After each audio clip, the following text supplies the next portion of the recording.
पद संख्या 14। इस पद के अंतर्गत मीरा ने अपनी विरह व्यथा का जो वर्णन किया है वो बड़ा अद्भुत है। अपने इस पद के अंतर्गत मीरा श्री कृष्ण के पास एक संदेश भेजना चाहती है, संदेश वाहक के द्वारा। लेकिन वो कहती है कि वो संदेश वाहक को किस तरह से अपना संदेश लिख करके दे, तो उसको समझ में नहीं आ रहा है। वो अपने मन की इस पीड़ा को ना तो लिख करके बयां कर सकती है, ना कह कर वो बता सकती है। तो वो संदेश वाहक के माध्यम से जो कहना चाहती है, तो कहती है, पतिया मैं कैसे लिखूं, लिखियोरी ना जाए। कहती है, मैं अपनी अवस्था को सोचती हूँ कि अपने प्रियतम के पास लिख करके पहुंचाऊं। पतिया, पतियाथार्थ पत्र में कैसे लिखूं। तो मन में भाव आया है कि पत्र भेजती हूँ, लेकिन कहती कि मैं कैसे लिखूं, लिखियोरी ना जाए। कहते मेरे मन के अंदर की जो अवस्था है, विरह की जो अवस्था है, उस कारण से मेरे भाव पत्र में उतर करके नहीं आ रहे। मैं पत्र लिख नहीं पा रही हूँ, मैं अपने भावों को व्यक्त नहीं कर पा रही हूँ। कलम धरत मेरो कर कंपत है, नैन रहे झड़ जाए। कहते जैसे ही मैं सोचती हूँ कि मैं अपनी बात पत्र में लिख दूं, कलम उठाती हूँ, कलम धरत, कलम हाथ में पकड़ती हूँ, मेरो कर, कर अर्थात हाथ।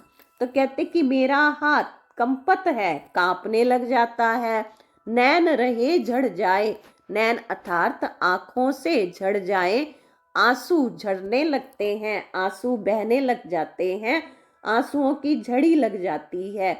तो कहते जैसे ही मैं अपने मन के भाव लिखने के लिए पत्र पर कलम हाथ में पकड़ती हूँ, तो मेरे हाथों में कंपन होने लगता है, हाथ कांपने लगते हैं और आंखों में व्याकुलता, विरह की पीड़ा के कारण से आंसुओं की धारा बहने लगती है। बात कहूँ तो कहत ना आवे, तो सोचती है चलो लिख कर नहीं, बोल करके मैं अपना संदेश भेज देती हूँ। तो कुछ बातें जो फिर वो लिखना चाहती थी, तो कहती कि अब मैं उसे बोल करके कह देती हूँ। बात कहूँ तो कहत ना आवे। जब उसने ये सोचा कि कह के बता दूं, तो अब बात भी कहत ना आवे, कहना भी नहीं आ रहा उसको। जीव रहो डरवाए, जीवथार्थ दिल। तो कहते कि उसके मन में एक अजीब सा डर है और डर के कारण वो भयभीत है। तो कहती है ना तो लिखा जा रहा, ना कहा जा रहा, उसकी बजाय बल्कि मन में और भी भय की अवस्था आ गई है। मीरा कहती है, विपत हमारी देख तुम चाले, कहिया हरि जी सू जाए। वो संदेश वाहक को कहती है मीरा कि विपत, विपतथार्थ मेरे मन की अवस्था, पीड़ा, विपदा को हमारी हमारी देख देख लिया है तुमने, कि तुम मेरी इस विरह की कारण से अवस्था को तुमने देख लिया है। ना मैं लिख पा रही हूँ, ना मैं बोल पा रही हूँ। तो कहिया तुम जा करके कह देना हरि जी सु, कि प्रभु से तुम जा करके अपने ही शब्दों में कह देना, क्योंकि मैं तो अपने हाल को किसी भी तरह से बता नहीं पा रही हूँ। तो कहती है, मीरा के प्रभु गिरधर नागर, चरण ही कंवल रखाए। मीरा कहती है कि गिरधर नागर, गोवर्धन पर्वत को धारण करने वाले श्री कृष्ण के चरणों, कंवल अर्थात कमल, कमल के समान चरणों में ही मैंने अपने हृदय को रखाए अर्थात रख दिया है, वही मेरे आराध्य है। तो मैं अपने भावों को किसी भी तरीके से व्यक्त नहीं कर रही हूँ। तो यहाँ तो मीरा की जो विरह अनुभूति है वो और भी ज्यादा तीव्रता से स्पष्ट है, जिस कारण से वो अपने कोई भी शब्दों की लड़ी को बयां नहीं कर पा रही है। तो जो विशेष है वो पहले जैसा ही है। पद संख्या 15।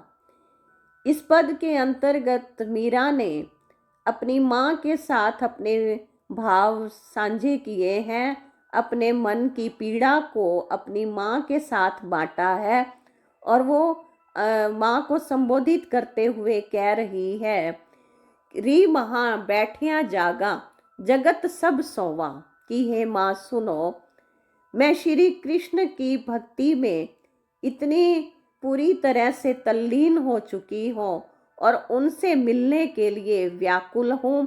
इसके लिए मुझे नींद भी नहीं आती है, मैं सारी रात बैठ करके जागती हूँ।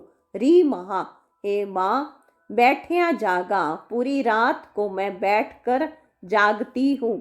जगत सब सोवा, कि जबकि सारा संसार सो रहा होता है और मैं बैठती हूँ, जागती हूँ और अपनी विरह की अवस्था को बता रही है। विरहण बैठिया रंग महलमा, नैन लड़िया पोवा। तो कहती मैं एक विरहणी हूँ।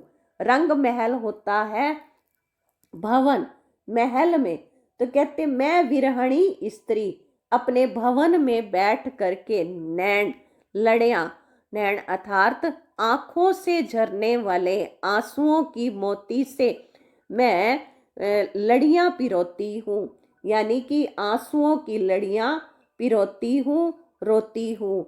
यहाँ मीरा ने अपने भाव बताए हैं कि वो प्रभु से मिलने के लिए इतनी व्याकुल है कि वो रात को भी उठ करके बैठ जाती है और प्रभु से मिलने का इंतजार करती है, प्रभु के दर्शन पाना चाहती है और इसके लिए उसकी आंखों से आंसुओं की धारा प्रवाहित होती रहती है। आगे कहती है, एक विरहणी हम ऐसी देखी असुवन की माला पोवे। तो कहती है कि मैंने एक ऐसी विरहणी को देखा है कि जो अपने महल में बैठ करके प्रिय की याद में रोते रोते असुवन की आंसुओं की माला पिरोती है। अब ये भवन कौन सा है? ये शरीर एक भवन है।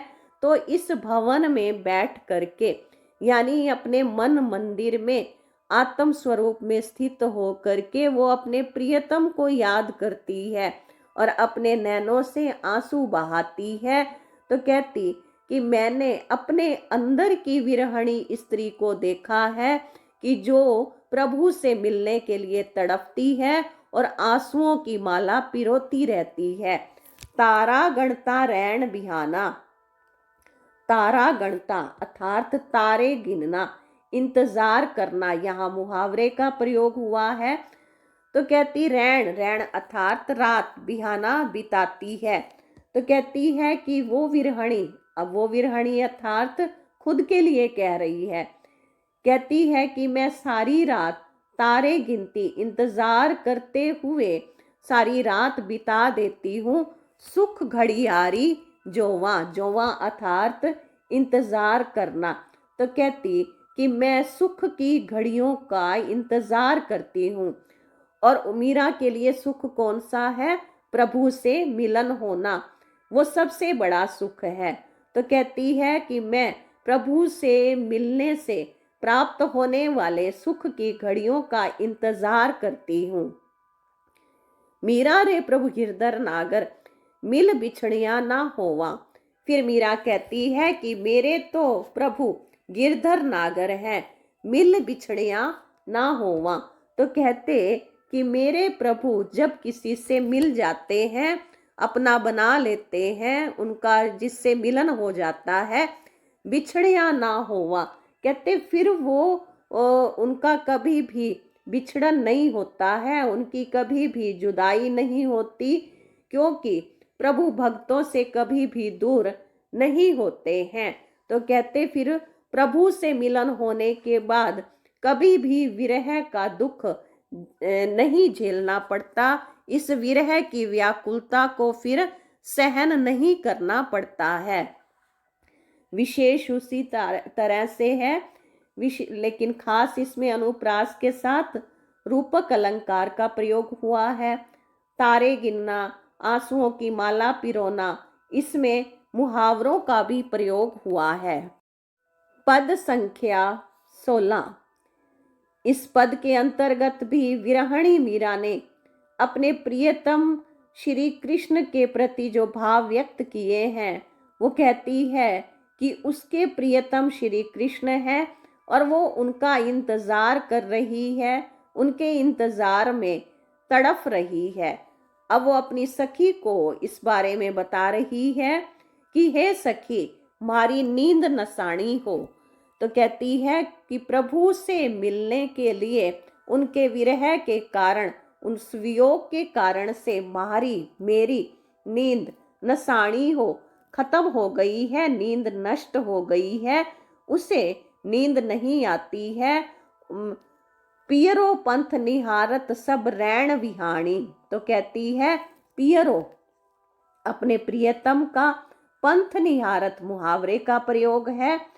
पंथ अर्थात रास्ता देखते देखते, इंतजार करते करते सारी रात बीत जाती है, सारी रात वो इंतजार करती रहती है। फिर आगे कहती है सखियन सब मिल सीख दिया, मन एक ना मानी हो।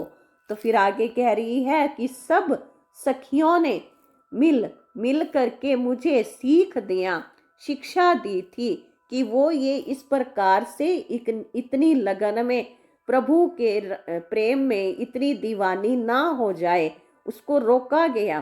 तो कहते उन्होंने मुझे समझाया भी, परंतु मन एक ना मानी हो, परंतु मैंने उनकी एक भी बात नहीं मानी है।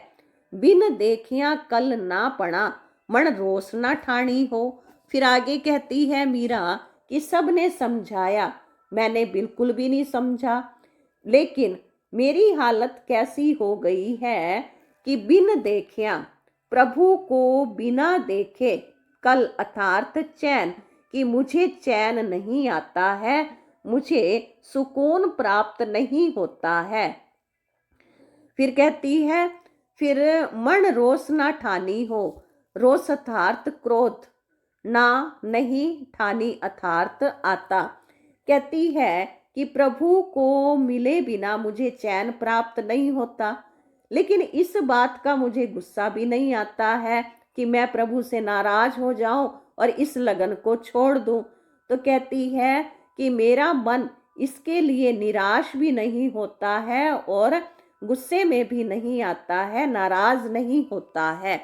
फिर आगे मीरा कहती है अंग क्षीण व्याकुल भया, मुख पिए पिए वाणी हो।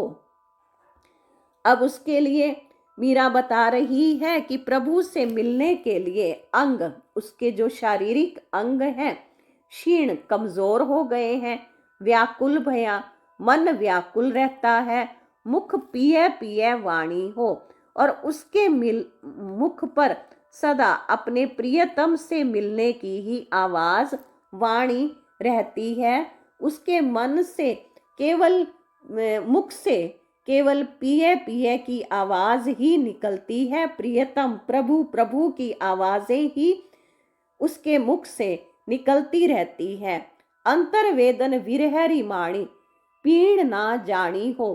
तो कहती है मीरा मेरे अंतर मन में वेदन, विरह की इतनी वेदना है, इतनी पीड़ा है, व्याकुलता है, लेकिन मारी पीड़ अर्थात दर्द, मेरी पीड़ा, मेरे दर्द को किसी ने भी जाना नहीं है, पहचाना नहीं है।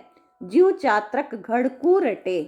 फिर उदाहरण दिया है, ज्यों जैसे, चात्रक पक्षी, घड़कू बारिश के जल के लिए रटता रहता है और तड़पता रहता है, तरसता रहता है। मछली, दूसरा उदाहरण दिया है मछली का कि मछली जैसे, मछली ज्यों पानी हो, पानी के बिना तरसती है, तड़पती है, पानी के बिना जैसे मछली व्याकुल रहती है, जैसे चात्रक पक्षी व्याकुल रहता है। मीरा व्याकुल विरहणी। तो कहते मीरा मैं भी उसी तरह से प्रभु के विरह में व्याकुल रहती हूँ, पल पल तड़पती रहती हूँ, शुद्ध बुद्ध बिसराणी हो, कि मुझे कोई भी प्रकार की अब ना तो शुद्ध अर्थात होश है कि मुझे कोई होश नहीं है। बुद्ध बुद्ध होता है समझ कि मेरी बुद्धि भी खत्म हो गई है, मुझे कोई होश नहीं है। बस मैं प्रभु के नाम की रट लगाए रहती हूँ, उसी में ही मैं तल्लीन रहती हूँ। विशेष पहले जैसा ही है।